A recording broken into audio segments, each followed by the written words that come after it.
From KLCC Studios, this is Oregon on the Record. I'm Michael Dunn. If you've ever been to the Port of Long Beach or the Port of Seattle, you've undoubtedly seen the mountains of shipping containers stacked halfway to the sky. One of the reasons we've experienced such historic supply chain issues in recent years is that our major West Coast ports are at capacity. However, Little Coos Bay is trying to become an important release valve and destination for cargo ships by entering into a massive expansion plan called the Pacific Coast Intermodal Project. Proponents, including a big part of Oregon's federal delegation, believe the project will create thousands of jobs and reduce greenhouse emissions. Environmentalists counter that the plan could do great harm to the delicate coastal ecosystem. Today on Oregon on the Record, you're going to hear voices on both sides of this project, including those who believe it will forever improve our local economy and those who fear it will forever harm our precious environment.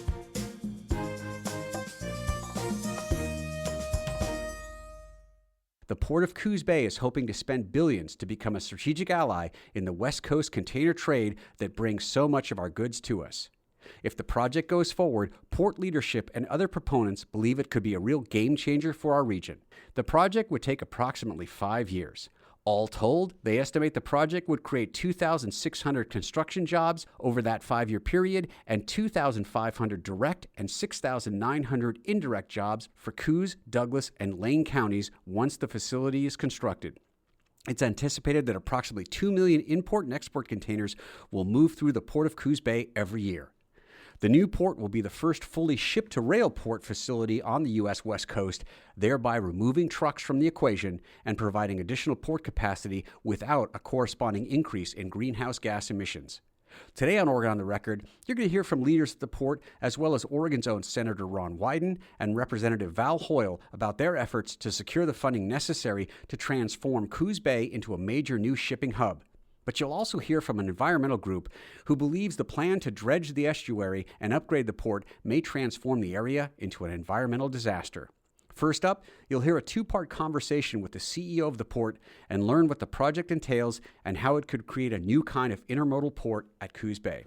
John Burns, the Chief Executive Officer for the Port of Coos Bay, thanks so much for talking with us. Thank you for having me, Michael. It's good to be here today. Great. Well, why don't you give us the overview? Tell our audience about the project. Sure. So the project is called the Pacific Coast Intermodal Port. It will be an integral part of not just the Port of Coos Bay, not just the south coast of Oregon, but it is integral to the entire United States and the global supply chain. People will recall, it wasn't all that long ago where most people didn't know anything about supply chain until COVID hit. Sure. And then when we could not get materials delivered to supermarkets and stores, we became very, I think, proficient in understanding how things get from one place to another. What we saw is that there's a bottleneck on the west coast of the United States, and part of that is just borne by the fact that, cities and towns usually grow up around port areas, and those areas on the West Coast, such as LA Long Beach, Seattle Tacoma, San Francisco, they're large urban areas that really don't have the capability to grow in any kind of exponential way that will give more opportunity for cargo to move into and out of the West Coast of the United States. Mm-hmm. So what we see is a belief that there will be about a 7% per annum increase in volume of traffic coming into or out of the West Coast of the United States, at least over the next 10 years and beyond.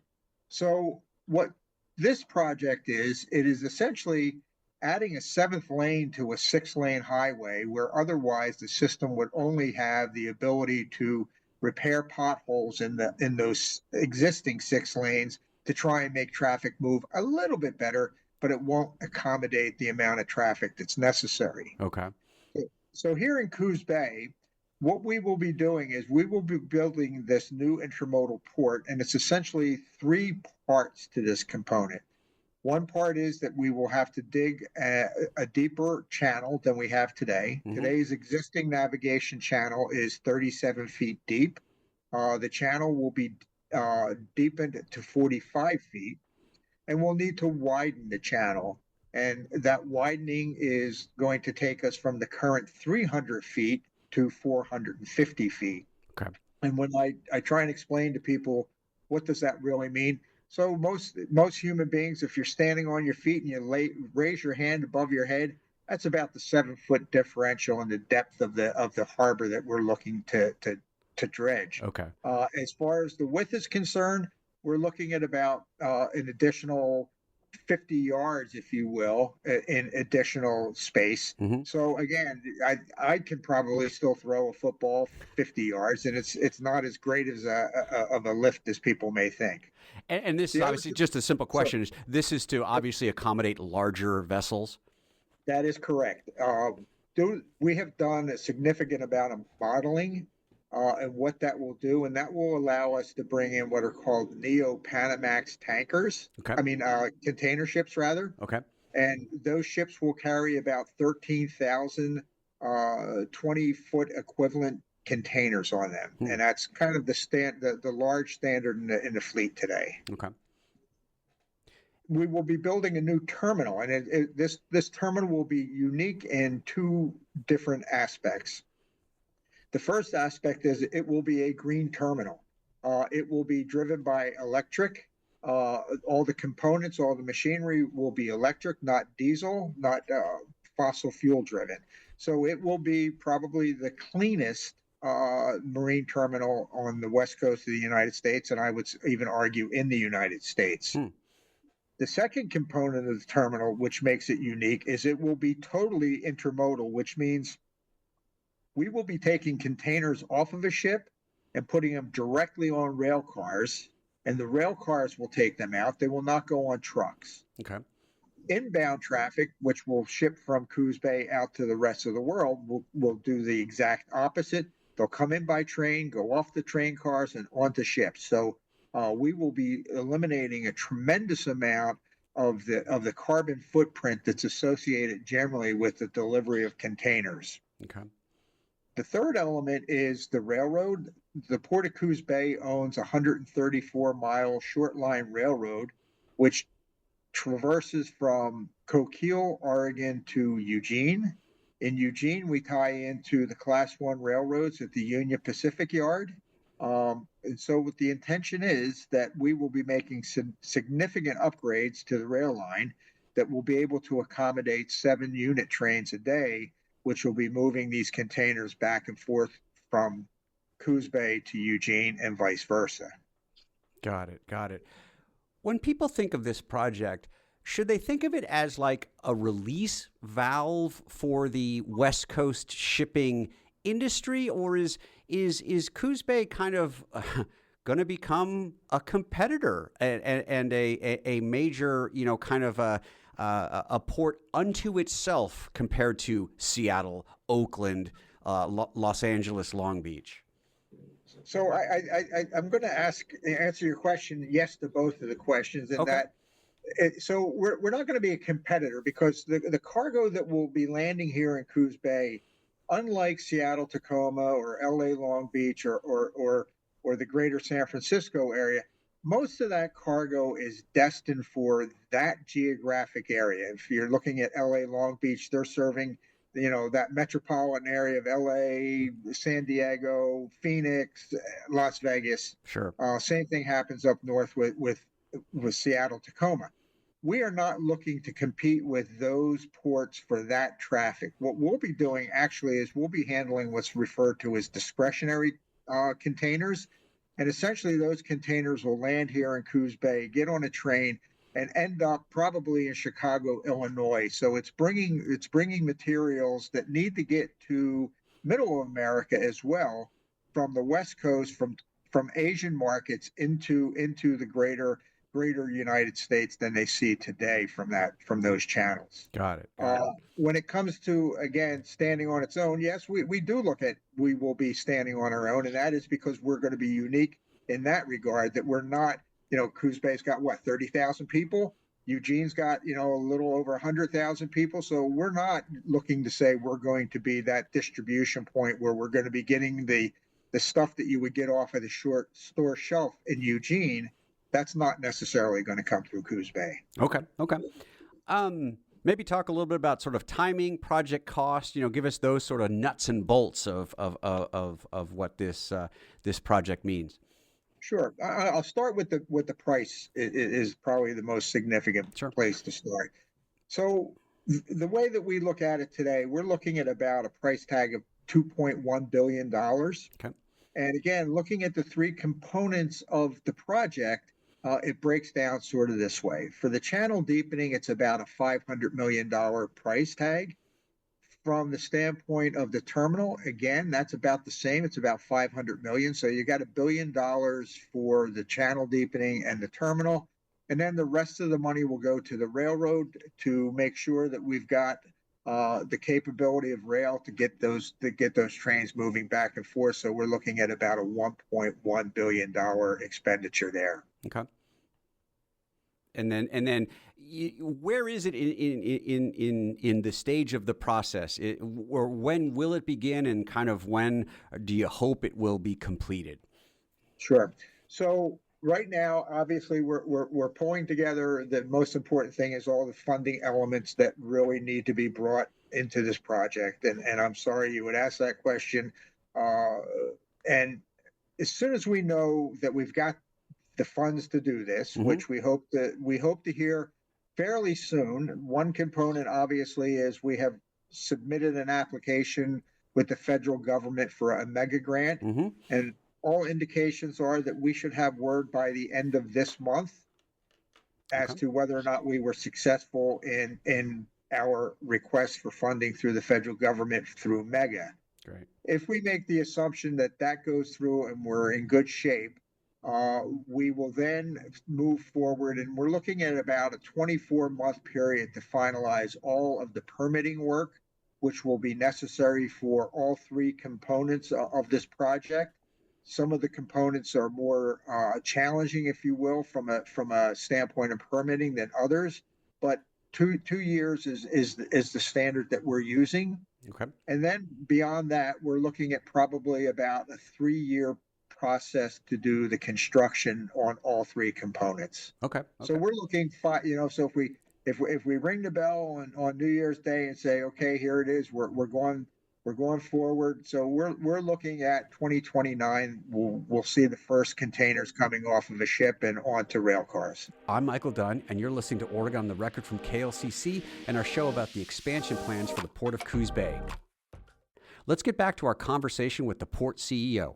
And speaking of that mega grant and funding, as I understand it, you sort of hosted a sort of the Oregon federal delegation. Senator Wyden, Representative Hoyle was there. I believe Mitch Landrieu from the White House special advisor. Maybe talk about how that conversation went. Talk about that opportunity to meet with people who certainly are in your corner and can be integral to that mega grant. Well, I will just say this, Michael. We have been extremely fortunate that we've got great champions that really believe in this project. As you mentioned, the Senator Wyden and Senator Merkley also is a champion and a believer, as well as Representative Hoyle. We've got members of our delegation that do nothing but talk about this project every day in the halls of Congress in D.C. Through the efforts of Senator Wyden and Representative Hoyle, and I do also want to point out that former Representative Peter DeFazio, a great champion of this, and we would not even be where we are today had it not been for him. But they were successful in having Mitch Landrieu, who is a special assistant to the President of the United States on infrastructure, to visit us here in Coos Bay on Saturday. We were able to take him up in a helicopter where we could give him a complete bird's eye view of the entire project area. So he's got a keen line of sight on that. In fairness, Mr. Landrieu did not come out here with any promises, could not make any promises, nor did he come out here with preconceived notions. But hopefully what he did leave with was, number one, a complete sense of the firm support that this project has in this community. We were fortunate enough to have folks that ranged everywhere along the footprint of what we will be doing. The mayor of Veneta was there. The representatives from the state legislature, all the way from Portland, were down here Hmm. to join in this event on Saturday.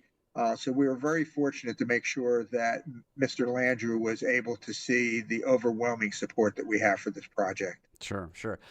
I imagine when you do something as major as dredging a port, there probably is some opposition based on the fact that there could be people who think that it might disturb the environment.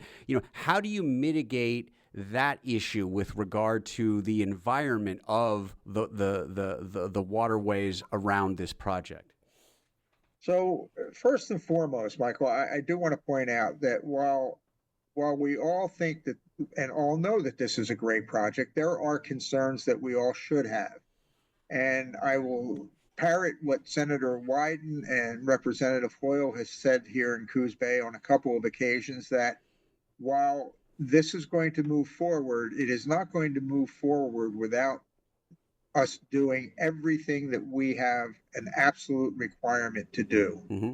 That said, you are not going to be able to make everyone necessarily satisfied that you've addressed all their concerns or their issues. But the one thing that we will do is make sure, to the best of our ability, that we are doing everything right, that we are doing all of the permitting work in accordance with all of the regulations and all of the rules that we have to follow.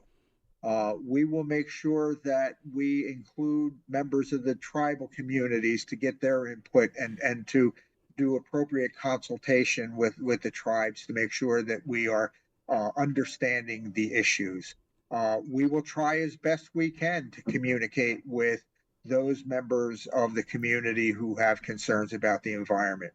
I do want to point out that whatever we do at the Port of Coos Bay, as far as our work product, there are three things that need to always be checked off.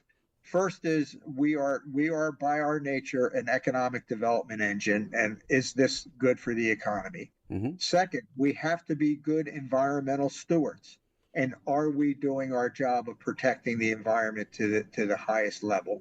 And then third is we have to be very concerned about what is this going to do on our local traditions and culture, and is it going to be incongruent or congruent with it? So when we look at this project, we feel that we will be able to make sure that all of those concerns are addressed and all those concerns are dealt with. So I talked to a conservation organization that is opposed to the project, and they do claim that they've requested some detailed information about the dredging operation, and they haven't received any of those plans. Just kind of wanted to get your perspective on that situation.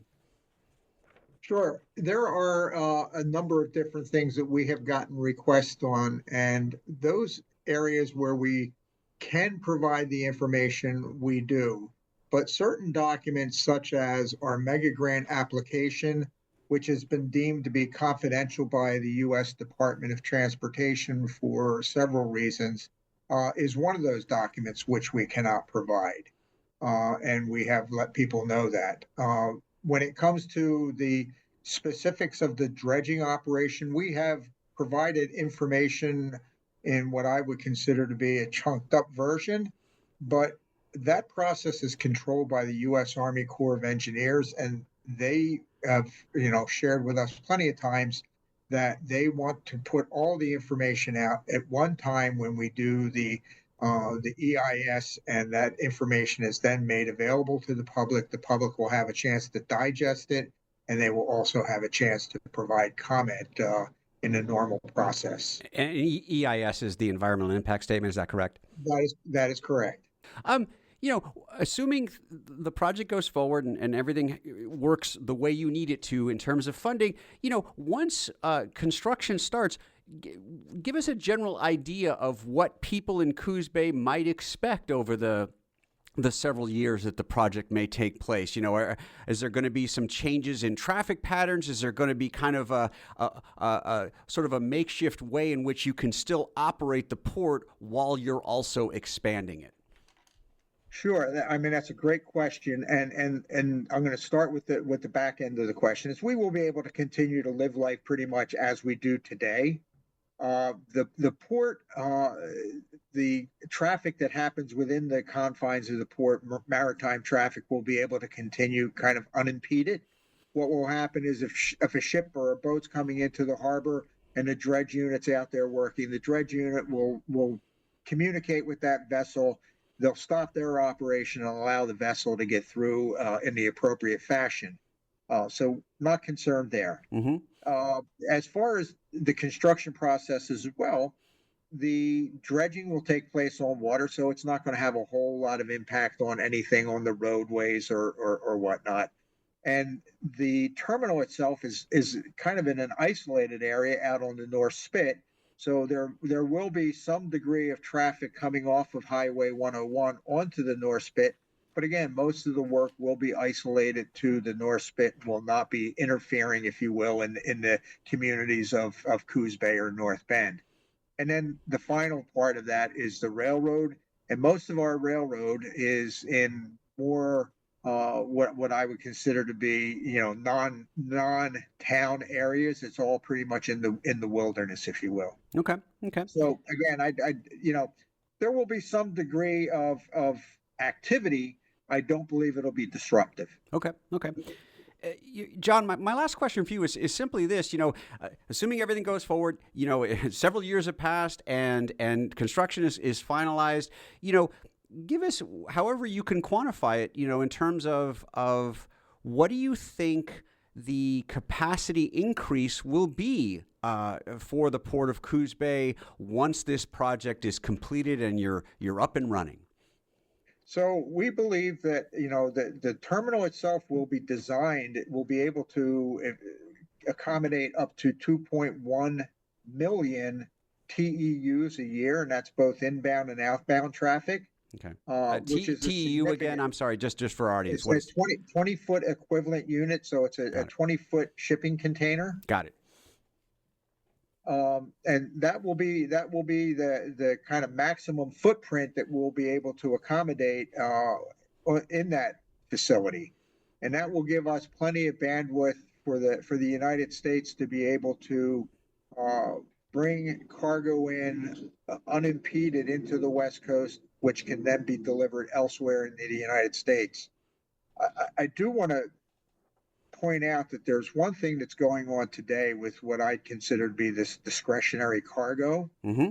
And much of that cargo today is being carried through the Panama Canal and the Gulf of Mexico to the east coast of the United States. That increases the cost, the total delivered cost of those goods to the United States tremendously. First and foremost, it's about another 9 days transit to the East Coast than it is to the West Coast. So there's the time on the ship that those dollars are strictly going to a shipping company and they're being supported by the American consumer. The second part is the price of getting through the Panama Canal itself, which is a serious cost that drives up the cost of goods in the United States. And the Panama Canal is becoming a little bit less dependable than it had in the past. So, what we will see is that the need for Coos Bay to be up and running, it will grow exponentially over the next 10 years, I believe. Got it. John Burns, the Chief Executive Officer for the Port of Coos Bay, really appreciate you spending some time with us and talking about the expansion plans. It's been great to be with you, Michael, and we certainly appreciate it. I'm Michael Dunn, and you're listening to Oregon on the Record on KLCC and our show about expanding the Port of Coos Bay. The Oregon Shores Conservation Coalition is opposed to the project, and they feel the dredging operation could do permanent harm to Coos Bay. Annie Merrill, the Ocean and Estuaries Manager for the Oregon Shores Conservation Coalition, thanks so much for coming on and talking with us. Thank you so much for having me. Yeah. Why don't you just give us sort of let's begin with, how do you think that this proposed expansion of the Port of Coos Bay, how do you think it's going to impact the environment? Oh, wow. So that is a big question. I would say, part of the problem is that the port won't disclose any of the details of their plan just yet. We've been trying to receive information from the port for several months now and put in a records request that was denied. So we don't have all the information available yet to understand the full impact. Okay. Just in overlaying the potential site of the container terminal and the channel modification that would be required for the project, with resource information and talking to loads of scientists, I'm able to kind of get kind of a general sense for what might happen. So first, the project will require expanding and deepening the navigation channel of Coos Bay. Mm-hmm. And we know that estuarine sediments can store carbon 10 times as quickly as sediments in forests and can store carbon for thousands of years. So just doing this channel modification would release enormous amounts of carbon from the bottom of the estuary back into the atmosphere and contribute to climate change. Okay. This would also remove large areas of eelgrass meadows, which is a nursery habitat for many commercially important and threatened species, particularly fish species like salmon, rockfish, Dungeness crab, and herring. Eelgrass meadows are also declining across Coos Bay, so this is particularly worrisome. And then dredging of this magnitude would reduce water quality and further impact many species across the estuary, most notably eelgrass and shellfish. And then also the critically endangered sunflower sea star recently made a comeback in the lower Coos Bay. And so we don't know what such a massive dredging project would do for their recovery, but we can guess that it's not going to be good. Yeah. And perhaps the most concerning is that a dredging project of this scale would increase the volume of seawater that would be able to enter the bay through the channel. And so this has the potential to impact the hydrology of the entire estuary and potentially alter other ecosystems and species upriver that are typically, less saline. Okay. So it's not just localized to the bay itself. It could have larger ramifications to really the entire ecosystem in that area. Yeah, absolutely. And some of what I just mentioned was just the in-water impacts, but the actual container terminal itself would be built on conditionally stable sand dunes right next to wetland areas. And that's also in a tsunami inundation zone that's highly prone to sea level rise. So there could be all kinds of impacts from developing right there on the North Spit as well. Okay.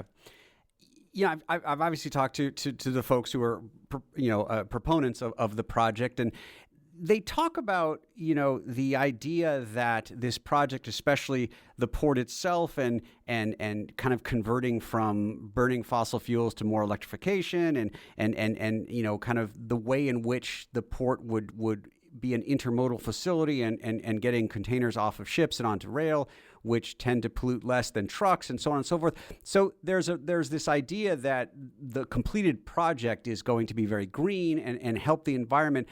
My question for you is especially in organizations such as yours, can you ever make the calculus that, doing damage to the environment at the beginning of a project possibly can be offset by the environmental gains at the end of the project, or does it just not work out that way?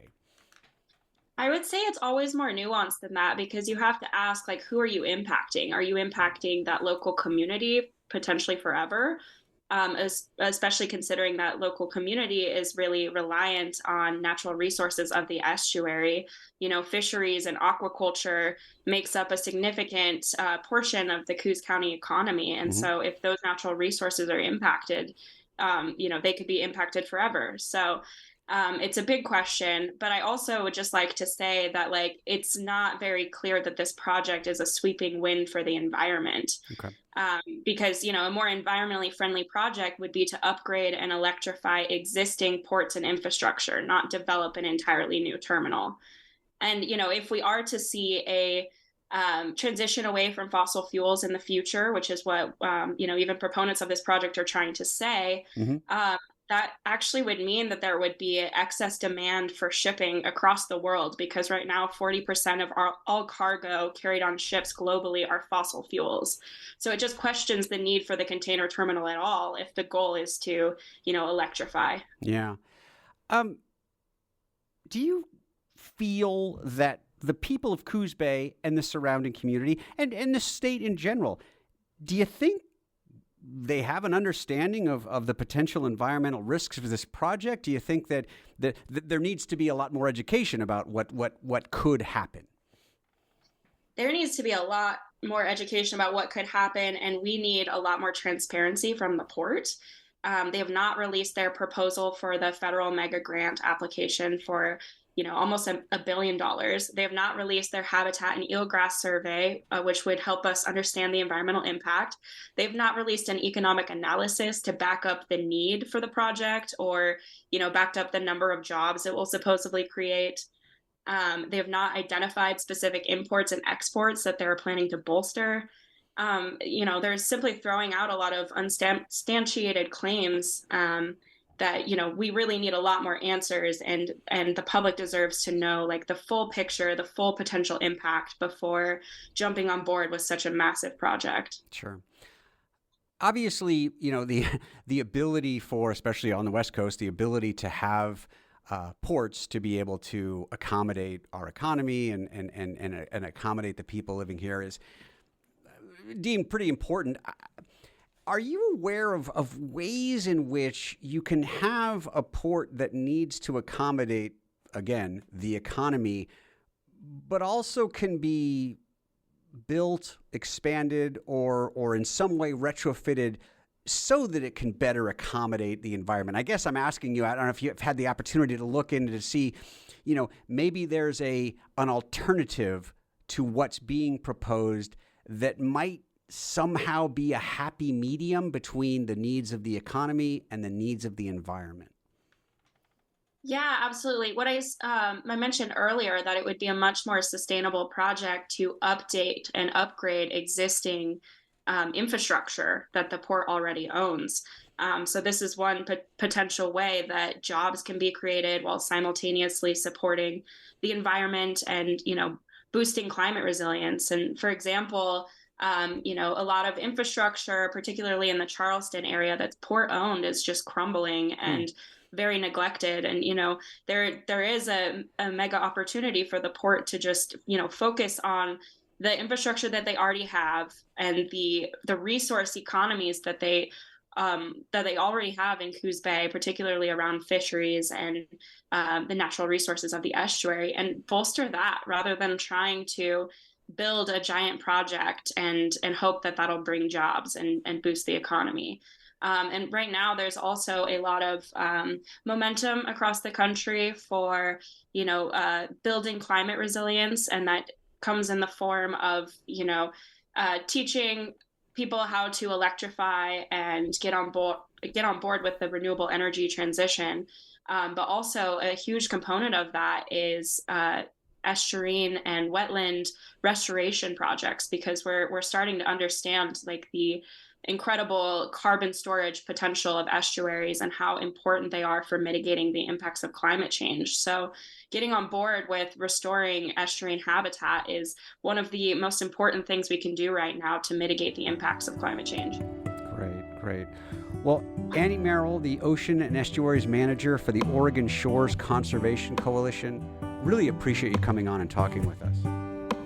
Yeah, thank you so much for having me. I really appreciate you highlighting the nuance of this story.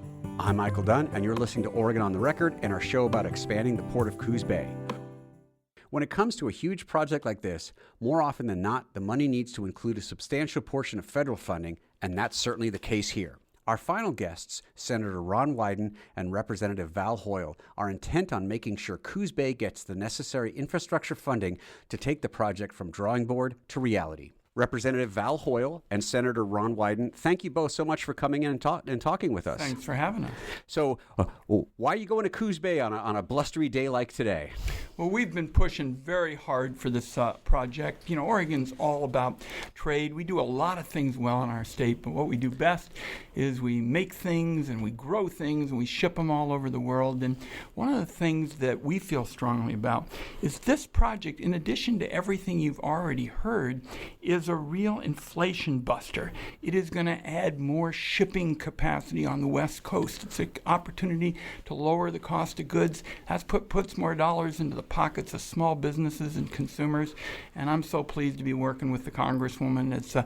I'm chairman of the Senate Finance Committee. She's off to a terrific start in the House, and we're working together. Yeah. Well, so today we have Mitch Landrieu, which is cabinet level official, who is overseeing the investment from the bipartisan infrastructure act that was passed in the last congressional session.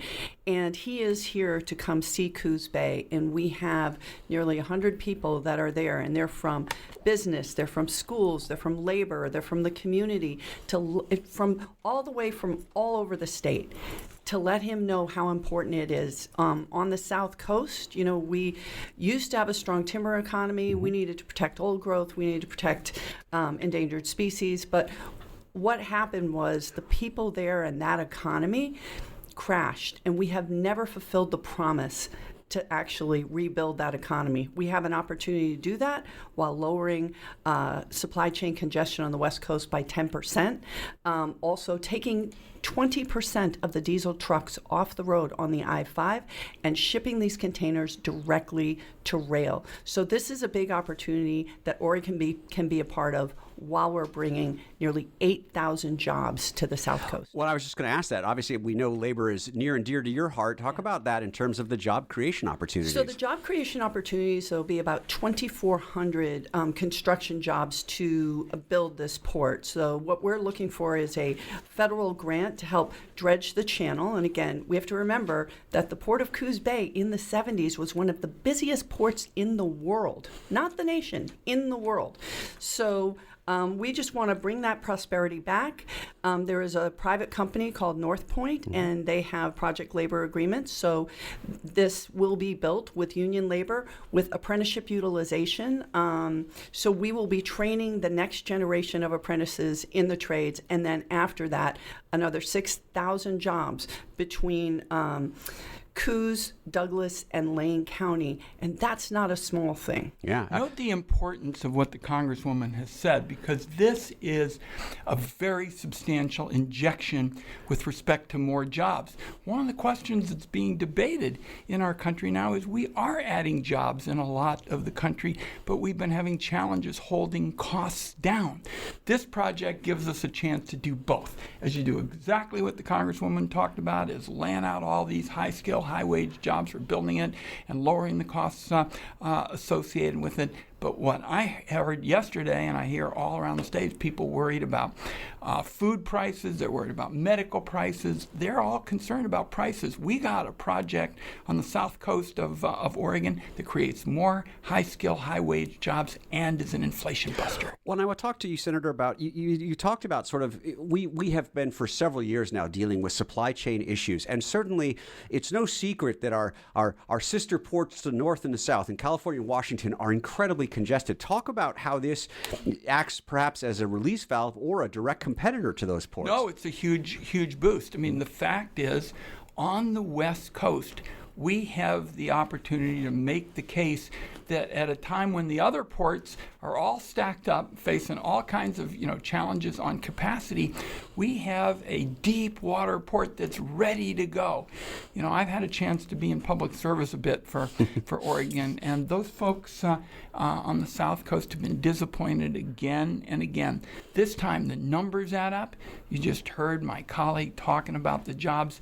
I'm going to be making the case, I was on the phone to folks in Coos Bay, that this also responds to the number one issue that Oregonians and Americans are talking about, and that's inflation, driving down prices. This project's going to do that. Go ahead. And I will point out that it's we have not built a new deepwater container port in the United States since the 1960s. And right now, because of congestion in Long Beach, people on the West Coast are shipping goods through Houston, which is through the Panama Canal. Because of climate change and drought, the Panama Canal is getting ships stuck. So we need to have that again, as my colleague said, release valve. I also would point out the Port of Prince Rupert Sound in Canada, they just put $3.5 billion Canadian into that port. The majority of that port is owned by foreign companies, right? They recognize the importance of investing, and 70% of those containers are coming to the United States. We could be doing that work, and this is the type of investment that Republicans and Democrats agree on, investing in infrastructure that allows businesses to thrive, that lowers our carbon footprint, and addresses a need not just for now, but into the future to ensure that our supply chain is working. Let's talk about the environmental aspect of this, because what this is going to do is this is going to get all these vehicles that have been belching fumes, get them off the road. This is going to be a project that's an environmental winner. And people have said, well, Senator, Congresswoman, what are you guys doing? We've been talking to the agencies. We've talked to environmental groups. There's going to be no fudging on the environmental laws. The environmental laws are going to be met in their entirety. But we, I believe, will show today to Mitch Landrieu, and I'm really glad we invited him and he accepted. We're going to be able to show that high-skill, high-wage jobs and protecting the environment are not mutually exclusive. You can do both, and this project shows that. Well, and you know, sitting U.S. Senator, sitting Representative, you know, a lot of the verbiage talks about things don't get done in D.C., but does this stand in stark contrast, especially with regard to how important infrastructure is today and into the future? I will point out, not only do we have our two senators who are working incredibly hard to point out to the administration how important this is, and my office has been working in partnership with Senator Wyden's office, but we have a large bipartisan group of Congress people who are in support. Everyone from Doug LaMalfa, who is very, very conservative, just south of us in California, to the Republican chair of the Transportation and Infrastructure Committee in Missouri, who has signed on. So this is bipartisan. This is something that has a strong amount of support. And you are exactly right. This is how Congress is supposed to work. And we're really hoping that we can make the case for this mega grant. And if not this, we have Plan B and C. But this mega grant was built exactly for these kind of projects, so the Army Corps can dredge, so that a private company and private investment can build this port for going forward. Really important investment in our infrastructure. It's important. We're going to have the opportunity to talk to Oregonians over the next few days. We are getting a lot done in addition to this. It's kind of hard. There's a lot of things going on in the world right now, but yesterday I was with students announcing a new effort. I'm chairman of the Senate Finance Committee. So in a few weeks, we're going to be starting additional help for student mental health counselors in schools that haven't been able to get Medicaid under those circumstances. So whether it's good paying jobs, which is what we're talking about right now on the South Coast, or health care, and particularly after the COVID pandemic, we have a lot of folks very much needing those services. The two of us are working on things Oregonians care about and getting results. Yeah. And Representative, you mentioned mega grant. Could you expand upon that? Because I think a lot of people may not know what that exactly means. Yes. So last congressional session, working with Senator Wyden and former Congressman Peter DeFazio, they put together a grant program that was meant for upfront investment for projects of national significance that wouldn't happen otherwise without this investment. There's $1.9 billion that they have to spend now across the United States, and we in Coos Bay are in the running for part of that. So this investment, so that the Army Corps of Engineers can dredge this channel after a very thorough NEPA process and environmental impacts survey, they will be able to have the channel dredged so that we can upgrade rail, upgrade the port. But this is a mega grant that was put forward, and the President and the Department of Transportation will determine which project from all of the hundreds around the United States will get this money. And what we want you to know, because both of us have had a lot of conversations with the officials in the Biden administration, we're going to stay at this until we get it done. This is another opportunity, as the Congresswoman said, right now. We're pulling out all the stops. That's why we're here on a cold winter morning, to kind of make the case, and we both have been doing it to the Biden officials. What we want Oregonians to know is we come to play every day. We're going to do our best for this, and if we don't get all the money that we need this time, we will be right back at it, and this is so important for the South Coast. We don't accept the idea of giving up here. Yeah. Well, Senator, you're well known for visiting every county. Representative, obviously you have rural sections of your district. Talk about, Coos Bay may not identify itself as rural Oregon, maybe it does, but talk about infrastructure and how something like this benefits the smaller towns, the rural segments of our state. Coos Bay is absolutely rural, Okay. And coastal. I represent 250 miles of the coast, right, where, again, what we saw was a transition from where this was a strong economy, it was the highest density of union jobs with our mills and timber industry, that now there's opportunities and, lower income jobs, but fundamentally, this is a way to invest in rural economy to bring jobs. And when I talk to the president, I only get a minute or so. I explained to him that this is our Rust Belt. Right? This is our Appalachia. This is the place where we need to bring jobs, and that's what this administration has talked about. I will tell you the one thing, and I visited every county multiple times. I got elected to represent not just Democrats, but everyone in this community, was the high school of Reedsport, which has a charter school from 7th to 12th grade because they don't have enough students to have the money for a public school. And Reedsport used to be a thriving economy, and those kids deserve to be able to stay in their community and have opportunities and not have to leave to be successful. And that's what we're fighting for. Michael, this project is going to be a big economic multiplier.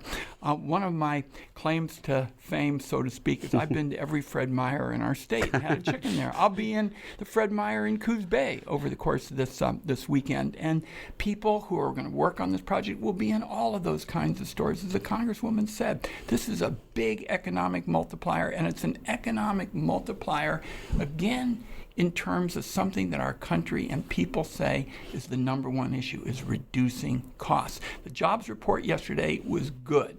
We need to get more jobs on the South Coast, which is what we're doing, here.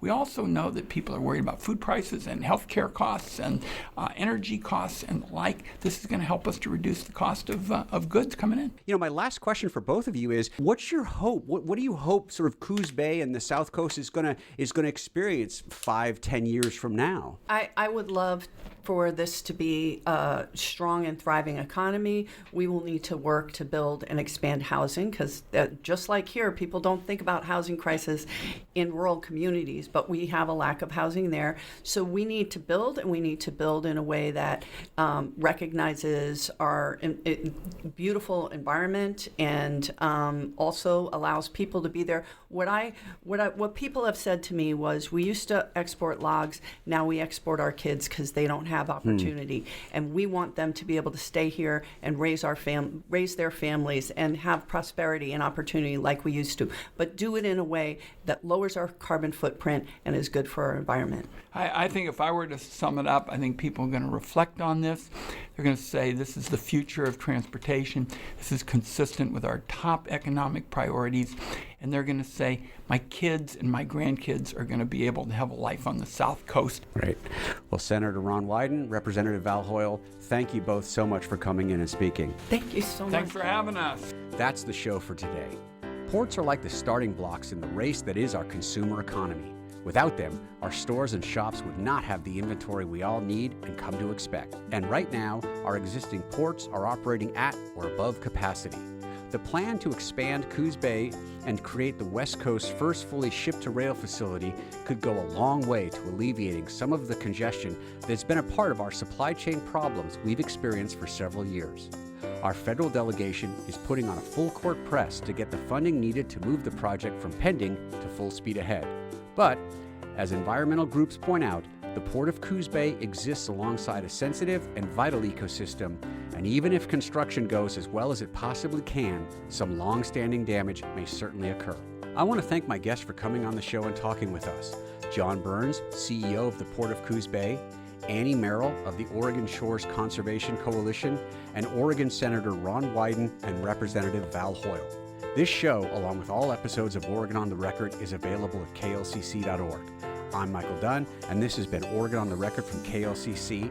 Thanks for listening.